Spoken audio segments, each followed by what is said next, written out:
Κυρία Λιβαδίτη, όπως γνωρίζετε, το Μουσείο Φυσικής Ιστορίας συμμετέχει σε ένα ευρωπαϊκό πρόγραμμα για την ευαισθητοποίηση των παιδιών σε σχέση με τους σεισμούς.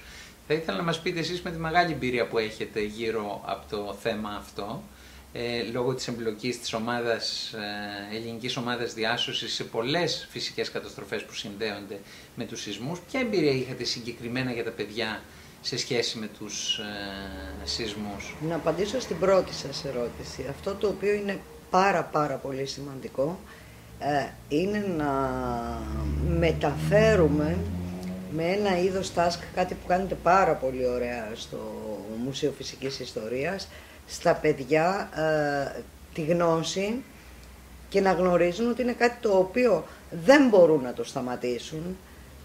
Δεν είναι όπως διδάσκουμε στα παιδιά να αποφύγουν ένα τροχαίο ατύχημα, το οποίο είναι καθαρά δικό τους θέμα και καθαρά στα δικά τους αντανακλαστικά, όμως είναι κάτι που μπορούμε να διδάξουμε τα παιδιά να διαχειριστούν ουσιαστικά τον πανικό τους, έχοντας τη γνώση του τι είναι ο σεισμός, γιατί σε ορισμένες περιοχές, παρόλο που είμαστε σεισμογενής χώρα, σε ορισμένες περιοχές τα παιδιά δεν μπορούν να νιώσουν, να αισθανθούν αυτό το συναίσθημα του φόβου και του πανικού. Είναι κάποιες λέξεις που χρησιμοποιούν πάρα πολύ στην εκπαίδευση οι Ιάπωνες και οι Κινέζοι, λόγω και της μεγάλης τους εμπειρίας. Θεωρώ ότι η Ελλάδα πάσχει σε αυτό το τομέα. Δεν διδάσκεται, δεν προσπαθούν να μεταφέρουν γνώση στα παιδιά και είναι ένα τροτό μας σημείο και απέφχομαι να βρεθούν αυτά τα παιδιά μπροστά σε μια έστω και απλή σεισμική δόνηση. Πριν από λίγο καιρό είχαμε μια πολύ απλή σεισμική δόνηση, εκενώθηκαν σχολεία, επίσης δεν γνωρίζουν καθόλου στο πώς να εκενώνονται τα σχολεία, κάτι πάρα πολύ σημαντικό, γιατί πολύ απλά δεν το γνωρίζουν και οι ίδιοι εκπαιδευτικοί. Τα μέτρα ασφαλείας που θα πρέπει να πάρθουν ανάλογα με τη χωροταξική διάταξη ενός σχολείου και την παλαιότητα του κτηρίου είναι πράγματα πολύ ουσιαστικά. Τώρα, από την εμπειρία μας, ως επιτοπλίστων έχουμε επέμβει σε τριτοκοσμικές χώρες ή έχουμε επέμβει σε χώρες οι οποίες δεν είχαν δραστηριοποιήσει τόσο πολύ το θέμα της πολιτικής προστασίας.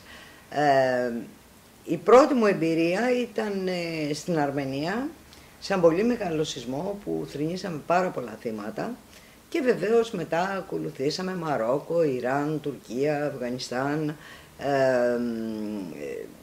πρόσφατα στην Αϊτή, ξανά πρόσφατα στην Τουρκία, στο Πακιστάν, στο Μουζαφαραμπάντο που ήταν δυστυχώς αρκετά επώδυνο. Χάθηκαν πάρα πολλές ζωές που βεβαίως ο πρόεδρος Μουσάραφ δεν ήθελε να τις βγάλει προς τα έξω και κατέρευσαν σχολεία και ως επιτοπλίστων οι απώλειες ήταν σε μικρά παιδιά. Και βέβαια και νοσοκομεία, όπου αντιλαμβάνεστε ένα παιδί δεν έχει τόσο πολύ ανεπτυγμένο το αίσθημα του κινδύνου και αν δεν γνωρίζει και δεν έχει εκπαιδευτεί και το τι πρέπει να κάνει, είναι τα πράγματα πάρα πολύ δύσκολα. Άρα εκπαίδευση στο σχολείο του παιδιού και εκπαίδευση της οικογένειας. Η πολιτεία να έχει καταστρώσει ένα σχέδιο, ούτως ώστε να ξέρουν πού θα είναι το προσωρινό κατάλημα, ανάλογα με την περιοχή η οποία έχει πληγεί και βεβαίως από τα σχολεία η οικογένεια να μην τρομοκρατηθεί και ξέρετε χάνονται, διότι δεν λειτουργούν πολλά πράγματα, δεν λειτουργούν τα τηλέφωνα. Αντιλαμβάνεστε αν ο κάθε γονιός προσπαθώντας να πάρει το όχημά του για να πάρει το παιδί του από το σχολείο, τι μπορεί να συμβεί. Υπάρχουν λοιπόν σχέδια τα οποία συγκεκριμένοι επιστήμονες, παίρνοντας και τις εμπειρίες πιθανόν από διασωστικές οργανώσεις οι οποίες έχουν φτάσει τις πρώτες χρυσές ώρες σε μια χώρα που έχει πληγεί από σεισμό, νομίζω ότι μπορεί να βγει ένα σχέδιο. Το σχέδιο Ξενοκράτης καλώς υπάρχει, αλλά θα πρέπει να εμπλουτιστεί, θα πρέπει να τροποποιηθεί και ανάλογα και με τις καινούργιες τεχνικές που έχουν βγει. Έχουμε ένα σχέδιο Ξενοκράτης, ο οποίος μπήκανε κάποιες τροποποιήσεις πάρα πολύ μικρές μέχρι το 92 αν δεν κάνω λάθος, αλλά ισχύουν οι παλιότερες οι οποίες είναι του 78-79. Μέσα από όλη αυτή την εμπειρία που είχατε σε σχέση με τους σεισμούς, έχετε δει ότι πραγματικά επηρεάζει τον ψυχικό κόσμο των παιδιών ένας ισχυρός σεισμός? Υπάρχουν δηλαδή σημαντικές ψυχικές επιπτώσεις, ψυχολογικές επιπτώσεις ειδικά στα νέα παιδιά? Βεβαίως, και ιδιαίτερα στις χώρες οι οποίες, αν θέλετε, δεν έχουν αναπτύξει και τον τομέα της πρόληψης και τον τομέα της εκπαίδευσης των πολιτών.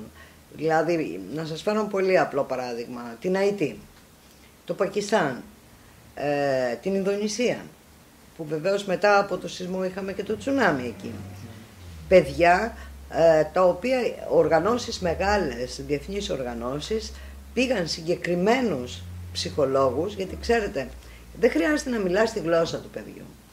Υπάρχει εξολεκτική επικοινωνία. Ένας έμπειρος λοιπόν μπορεί να αντιληφθεί τον πανικό, το φόβο ή την επιλεκτική άρνηση της μνήμης του συγκεκριμένου βιώματος, την οποία την έχουν πολύ ανεπτυγμένη επίσης τα παιδιά. Παιδιά τα οποία δυσκολεύτηκαν να μιλήσουν αμέσως μετά τους σεισμούς. Παιδιά τα οποία, μιλάω και για θέματα καθαρά ψυχιατρικά και ψυχοσωματικά, φοβόντουσαν να πατήσουν και να περπατήσουν. Δηλαδή είναι χιλιάδες πράγματα τα οποία γνωρίζω πολύ καλά ότι έχουν γίνει έρευνες. Στην Ελλάδα δεν έχουν γίνει τέτοιες έρευνες. Υπάρχουν κάτι τελικά που θα μπορούσαμε να κάνουμε έτσι ώστε να βοηθήσουμε τα παιδιά κυρίως, ώστε να είναι καλύτερα προετοιμασμένα για να αντιμετωπίσουν το σεισμικό κίνδυνο? Εσείς τι θα προτείνατε? Εγώ θα πρότεινα ευαισθητοποίηση της πολιτείας σαν αρχή, ευαισθητοποίηση των εκπαιδευτικών και ευαισθητοποίηση της οικογένειας. Αλλά να ξέρετε ότι αν διδαχθεί το παιδί κάποια πράγματα, είναι ο καλύτερος δάσκαλος μέσα στην οικογένεια. Μέσα στους ρυθμούς της ζωής, έτσι όπως είναι το άγχος το οποίο υπάρχει για το αύριο, το παιδί είναι αυτό που θα κινήσει τους μηχανισμούς της σκέψης, της ανησυχίας, και ότι ναι, θα πρέπει να σκεφτούμε σαν οικογένεια να καταστρώσουμε σχέδιο.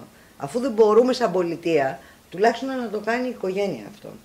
Και νομίζω ότι θα σωθούν πάρα πολλές ζωές σε μια τέτοια περίπτωση. Επομένως θεωρείτε ουσιαστικά ότι αξίζει τον κόπο να προχωρήσουμε στην οργάνωση ειδικών προγραμμάτων για τα παιδιά και μέσα από εκεί να μπορέσουμε να βοηθήσουμε το σύνολο του πληθυσμού? Αναμφισβήτητα. Αναμφισβήτητα. Και αυτές πιστεύετε ότι πρέπει να γίνουν σε εθνικό επίπεδο ή και σε τοπικό? Εγώ θα έλεγα ότι θα έπρεπε να γίνει σε εθνικό. Αλλά πολύ φοβάμαι ότι το κράτος αυτή τη στιγμή έχει σε εισαγωγικά για αυτούς πολύ περισσότερα προβλήματα και δεν ξέρω αν τους ανησυχεί, τους ευαισθητοποιεί το αν θα συμβεί μια μεγάλη φυσική καταστροφή και εκεί χαθούν ανθρώπινες ψυχές και πως μάλλον παιδικές ψυχές στο μέλλον μας. Άρα ας ξεκινήσει από τοπικό επίπεδο, γιατί οι μικρές κοινωνίες είναι δομές που στηρίζουν ο ένας τον άλλον. Ακόμα δεν έχουμε γίνει απρόσωποι.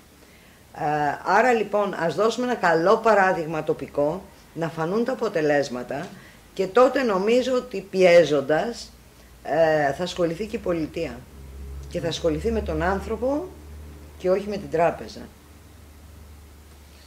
Ευχαριστώ πολύ. Και εγώ.